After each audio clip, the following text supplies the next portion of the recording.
ఇది లవ్ మ్యారేజా? Love marriage. Okay. ఎక్కడ చేసుకున్నారు? ఇక్కడ మా దగ్గరనే ఉంటారు. మీరు ఆమెను ప్రేమించారా, ఆమె మిమ్మల్ని ప్రేమించారా? నేనే. మీరే ప్రేమించారా? Okay okay. మీ పర్సనాలిటీ చూసి ఇంకా ఎన్ని రోజులు పట్టిందా ఆమె మీ వైఫ్? 2.5 years పట్టింది. 2.5 years? అంత సమయం పట్టిందా? సమయం పట్టింది. అంత హీరో పర్సనాలిటీ అప్పుడు లేకుండే. అప్పుడు లేదా? 120 kgs ఉండే నేను. 120 kgs? 120? అంత ఫ్యాట్? ఇప్పుడు బాగున్నాను.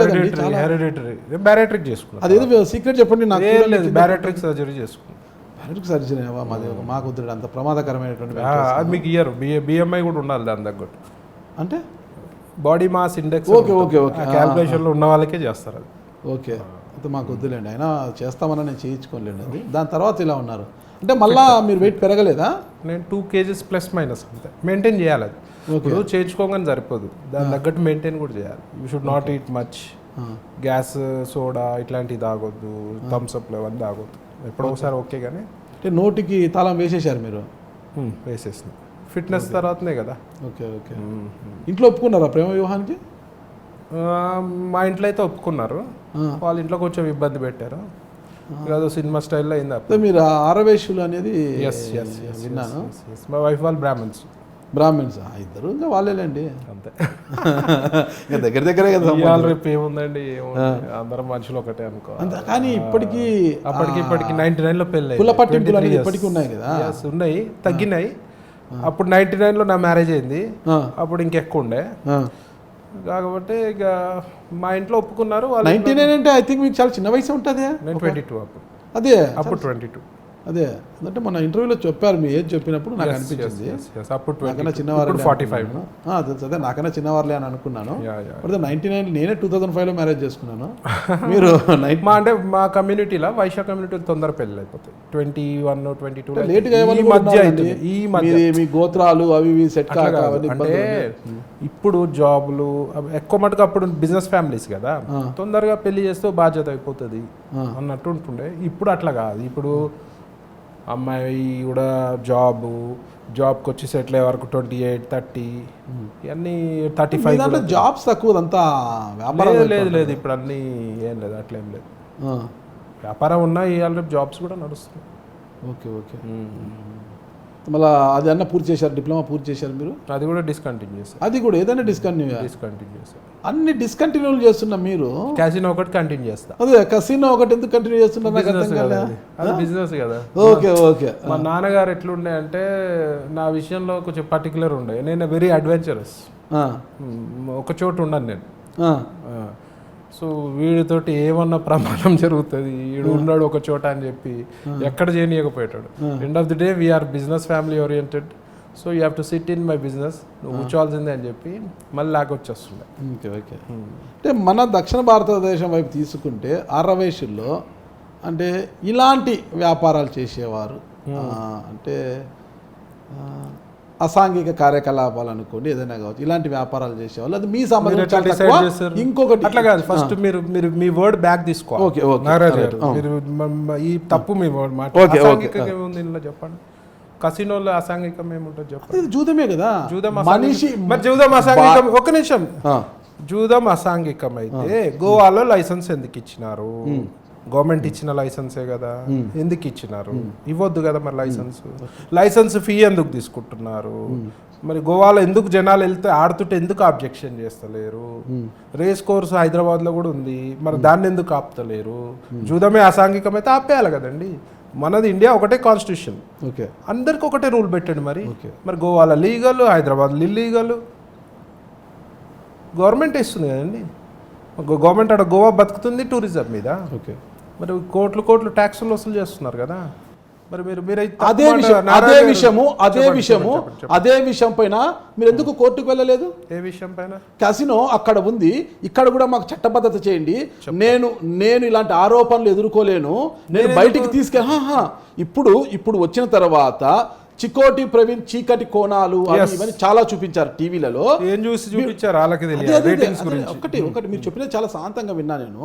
గోవాలో ఇలా ఉంది అని ఏదైతే ఉందో దాని మీద మీరు కోర్టుకు వెళ్ళి ఒక పిటిషన్ వేయండి, చెప్తాను. ఇక్కడ కూడా చట్టబద్ధత కల్పించండి, Yes, నాయకుల yes, వద్ద ఒక డిమాండ్ పెట్టండి. Yes, yes, yes, yes, Telugu రాష్ట్రాలు ఇవి పూర్తిగా బ్యాన్ చేశాయి. Yes. ఓకేనా, కసినో అనే దాన్ని Yes. గోవాలో ఉంది, Yes, సిక్కింలో ఉంది, మన దగ్గర డామన్లో ఉంది, మొత్తం 21 కసినో కేంద్రాలు మన దగ్గర ఉన్నాయి.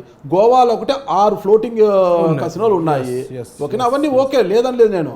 అక్కడ చట్టబద్ధత ఇచ్చింది, లైసెన్స్ ఇచ్చారు. మన దగ్గర తెలుగు రాష్ట్రాల్లో అది వ్యతిరేకంగా Yes, ఉంది. yes, yes. మన తెలుగు రాష్ట్రాల గురించి నేను మాట్లాడుతున్నాను. ఇక్కడ మీ సామాజిక వర్గం వాళ్ళు ఇలాంటి కార్యక్రమాలు చేయడం అసాంఘికం చాలా- అనే వర్డ్ అయితే మీరు వాడవద్దు. ఇక్కడ ఏపీలో అసాంఘిక కార్యక్రమాలు ఎందుకు కదా నేను అది. ఏపీలో చేస్తలేను అది కదండి. చేశారు కాబట్టి మీ పైన పెద్ద పెద్ద తాటికా నేను చెప్తా అక్షరాలతో దాని ప్రసార మాధ్యమాలు క్లారిటీ వస్తున్నాయి. ఏపీలో నేను ఇది నడిపితే అసాంఘికం అవుద్ది. నేను ఏపీలో నడపలేదు. ఎక్కడ చట్టం పర్మిషన్ ఇచ్చిందో అక్కడే నడిపాను. ఈడీ వాళ్ళ నోటీసులు కూడా ఫెమాకి సంబంధించి ఏమైనా ఉల్లంఘనలు జరిగినాయా జరగలేదా ఆ విషయంలో ఎంక్వైరీకి వచ్చినారు. ఎంక్వైరీకి వచ్చినంత మాత్రం ఒక్క నిమిషం వినండి. ఓకే, ఎంక్వైరీకి వచ్చినంత మాత్రాన allegation is not at proved. Okay, it take some time. అప్పటి వరకు జనాలకు ఓపిక ఉండాలి, మీడియా వాళ్ళకి ఓపిక ఉండాలి, మీకు కూడా ఓపిక ఉండాలి. ఖచ్చితంగా. ఇప్పుడు నేను నడిపించేది గోవాలో, నేపాల్లో, శ్రీలంకలో ఎక్కడ నడిపిస్తున్నాను అక్కడ లీగలే కదా, ఇల్లీగల్ కాదు కదా. అసాంఘికం ఎట్లా అవుద్ది? కాదు కదండి. నేను కూడా నేను చెప్తా వినండి. దాంతో నేను కూడా ఏకీభవిస్తా. నేను చెప్తా వినండి. ఓకే, హైదరాబాద్లో మీరు బయటికి వెళ్ళినప్పుడు 200 packs of cigarettes imported allow చేస్తారు. అదొకటి. సెకండ్, మందు మీరు హైదరాబాద్లో కూర్చొని తాగాలంటే దానికి ఎక్సైజ్ పర్మిషన్ కావాలి. మీరు బయట నుంచి మందు తెచ్చుకొని తాగుతారు, ఎక్సైజ్ డ్యూటీ ఎగ్గొట్టి. సపోజ్ 10 బాటిల్ తేనికి లేదు, 2 బాటిల్స్ 2 లీటర్స్ తేవాలి. అది కూడా పాస్పోర్ట్. మరి అది అసాంఘికం అవుద్దా? ఇప్పుడు మీరు అన్నారు ఇక్కడ తప్పు కదా అని.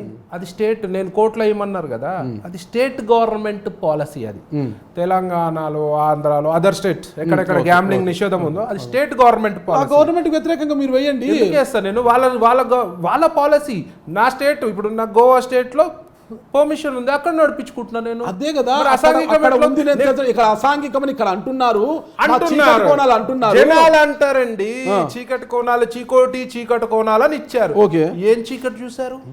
అరే మీరు ఈడియోలు రైడ్కి వస్తే మీ మీద ఏదన్నా అలిగేషన్ వచ్చింది, ఒక లోకల్ పోలీస్ స్టేషన్లో వచ్చింది. ఓకే, పలానా నాగరాజు గారు ఉన్న తిట్టిరో కొట్టిరో అని వచ్చారు, కొట్టిడు పక్క కొట్టి తిట్టిరు అని వచ్చారు. మీరు వెళ్ళి వాడికి ఎక్స్ప్లెనేషన్ ఇచ్చేవరకు ఓపిక ఉండాలి కదా. మరి మీ మీడియా ఛానళ్ళకు ఓపిక లేదు, జనాలకు అంతకన్నా ఓపిక లేదు.